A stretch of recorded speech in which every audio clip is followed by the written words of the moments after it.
సరే ఈ మధ్య ఇప్పుడు కొత్త పాత గురించి మాట్లాడుకుంటున్నాం కాబట్టి రీసెంట్గా ఒక 4-5 రోజుల క్రితం కూడా ఒక టాపిక్ ఉంది. ప్రధానమంత్రి నరేంద్ర మోదీ గారు ఇంకా రెస్ట్ తీసుకోవాలి, నెక్స్ట్ ఎవరు అని దీని గురించి ఏం చెప్తారు? మోదీ గారు కరెక్ట్ రెస్ట్ తీసుకోవాలండి. ఎందుకంటే పాలిటిక్స్లో రెస్ట్ అనేది కంపల్సరీ. కానీ మోదీ గారు మనందరికీ తెలుసు అసలు లీవ్ తీసుకోరు, హాలిడే తీసుకోరు. ఆయన పాలసీ ఆయన కొద్ది ఇప్పుడు కదా ఆయన ఆర్ఎస్ఎస్ ప్రచారంగా ఉన్నప్పటి నుంచి ఇదంతా ఆయన డిసిప్లిన్ ఉందన్నమాట. కానీ మోదీ గారు ఆయనకున్న రెస్ట్ ఆయనకి తెలుసు. ఎందుకంటే 3 గంటలు 4 గంటలు 5 గంటలు పడుకుంటా అంటున్నారు, ఆయన యోగా చేస్తారంటున్నారు, డిసిప్లిన్ ఉంది ఆయనకి. మనం కూడా అందరూ నేను కూడా ఒకసారి అనుకుంటాను. ఎందుకంటే ఆయన ఏజ్లో ఇంత తిరుగుతున్నారు, సరే సపోర్ట్ సిస్టమ్ ఉంది, ఆయన కోసం ప్లేన్ ఉంటుంది, అన్నీ ఉంటుంది, కానీ తిరగాల్సి వస్తుంది కదా ఎలక్షన్ టైంలో, ఎస్పెషల్లీ క్యాంపెయినింగ్ టైంలో కూడా చాలా మటుకు అక్కడిక్కడ తిరగాల్సి వస్తుంది. సో డెఫినెట్గా మోదీ గారు కూడా రెస్ట్ తీసుకోవాల్సిందే.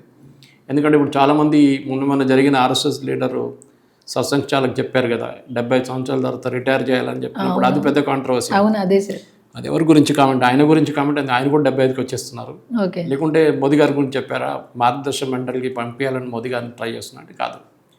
ఒక రిటైర్మెంట్ ఏజ్ ఉంటుంది, కానీ దీనికన్నా ముందు కూడా సంఘ్ క్లారిఫై చేశారు, బీజేపీ కూడా క్లారిఫై చేశారు. మోదీ గారికి ఎక్సెప్షన్ ఇచ్చాం, ప్రధానమంత్రి పోస్ట్ ఉన్న మనుషులకి మార్గదర్శక మండలి పనికిరాదు.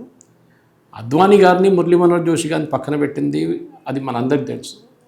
2 సార్లు అద్వానీ గారికి ఛాన్స్ ఇచ్చారు బీజేపీ లోక్సభ ఎలక్షన్లో, 2 సార్లు గెలవలేకపోయారు ఆయన. సో న్యాచురల్లీ ఏ క్రికెట్ టీం క్యాప్టెన్ అయినా 3 మ్యాచ్లు 4 మ్యాచ్లు 5 మ్యాచ్లు ఓడిపోయిన తర్వాత క్యాప్టెన్ మార్చేస్తారు. టీం అట్లనే ఉండొచ్చు, క్యాప్టెన్ మార్చేస్తారు. ఎందుకంటే పర్ఫామ్ చేయడంలో లీడర్ మీద ఉంటుంది అంతా. సో మోదీ గారి మీద అదే ప్రెషర్ ఉంటుంది డెఫినెట్గా పర్ఫామ్ చేయడానికి. అండ్ మోదీ గారు ఇప్పటిదాకా ఏం చూపించారంటే 11 సంవత్సరాల్లో ఆయనకు చాలా ఒక క్లియర్ విజన్ ఉంది ఒకటి.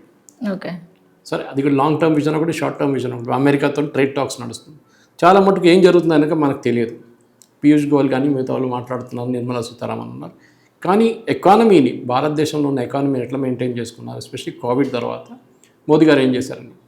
కానీ ఇప్పుడు కొత్త ఉపరాష్ట్రపతి వచ్చినప్పుడు ఎవరిని తీసుకుంటారో అది పెద్ద చర్చ నడుస్తుంది, చెప్పలేము. Again surprise. అంటే ఎవరు ఉండే ఛాన్స్ ఉంటుంది అంటారు మీకు, మీ దృష్టిలో? దీనికన్నా ముందు వైస్ ప్రెసిడెంట్ పోస్ట్ వచ్చినప్పుడు ఆ టైంలో ఆరిఫ్ మహమ్మద్ ఖాన్ పేరు చాలా మటుకు పైకి వచ్చింది. ఈవెన్ రాష్ట్రపతి పోస్ట్కి ఆరిఫ్ మహమ్మద్ ఖాన్ వస్తారని చెప్పారు.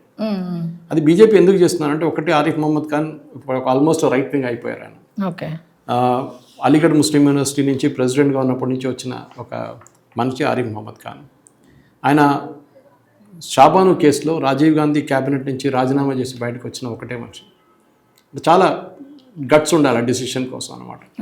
ఆరిఫ్ మహమ్మద్ ఖాన్ గారికి ఒకటి హిందీ మంచి పట్టుంది ఆయనకి, ఒకటి ఆయనకి మిగతా కంట్రోల్ చేయడంలో కూడా ప్రాబ్లం ఉండదు, because he was a cabinet minister earlier. So బహుశా ముస్లిం ఫేస్ బీజేపీకి, ఎందుకంటే అందరూ అంటారు బీజేపీ ముస్లిమ్స్ని ఎంకరేజ్ చేయట్లేదు, అది లేదు, ఒక క్యాబినెట్లో ఒక మంత్రి కూడా లేదు బీజేపీ యూనియన్ క్యాబినెట్లో ఒక ముస్లిం మినిస్టర్ కూడా. కరెక్టే, దాన్ని కరెక్ట్ చేయడానికి ఆరిఫ్ మహమ్మద్ ఖాన్ తీసుకొస్తారని చెప్పి చాలా మటుకు కొన్ని ఛానల్స్, ఎస్పెషల్లీ కేరళ నుంచి వచ్చిన ఛానల్స్, ఎందుకంటే నేను కేరళ నుంచి కదా, సో కేరళ నుంచి వచ్చిన కేరళ ఛానల్స్, ఎందుకంటే దీనికన్నా ముందు ఆయన గవర్నర్ ఉన్నారు అక్కడ. ఆ టైంలో ఆయన్ని నామినేట్ చేస్తారని చెప్పి ప్రెసిడెంట్కి చాలా మటుకు పుకారు లేకుండా ఆ టైంలో, కానీ జరగలేదు. ఇప్పుడు మళ్ళీ అదే మొదలైంది అంటున్నారు. ఆరిఫ్ మహమ్మద్ ఖాన్ని అపాయింట్ చేస్తారు మోదీ గారిని, చూడాల్సి వస్తుంది ఎట్లా ఉంటుంది. ఆరిఫ్ మహమ్మద్ ఖాన్ని అపాయింట్ చేస్తే మోదీ గారికి ఒకటి దాంతో 2 పిల్లలు కొడతా అని చెప్తారు. 1 stone 2 birds అని చెప్పే క్వశ్చన్లో ఒకటి ముస్లిం నామినేషన్, సెకండ్ కాంగ్రెస్కి ఆరిఫ్ మహమ్మద్ ఖాన్కి అస్సలు పడదు, కమ్యూనిస్టులకి అసలు పడదు, కానీ కాంగ్రెస్ వాళ్ళు పడదు. ఎందుకంటే ఇమ్మీడియట్ రిమైండర్ ఏమొస్తుందంటే షాబాను కేసు, రాజీవ్ గాంధీ, ఇది సడన్గా వచ్చేస్తుంది అన్నమాట. సో అది రాకుండా ఉండడానికి ఆరిఫ్ మహమ్మద్ ఖాన్ తీసుకొస్తే వాళ్ళు కొంచెం కాంగ్రెస్ వాళ్ళు క్వాట్ అయిపోతారు. రాజ్యసభ కంట్రోల్ చేయడంలో ఆయనకి పట్టుంటుంది. ఫార్మర్ స్టూడెంట్ లీడర్గా ఉన్న ఏఎంయూ నుంచి ఆయన చాలా మటుకు టఫ్ మనిషి ఆయన కూడా కొంచెం ఏజ్ అయింది, కానీ పాసిబ్లీ హెల్త్ వైజ్ ఆయన ధన్కర్ గారి కన్నా కొంచెం బెటర్గా ఉన్నారు. ఓకే.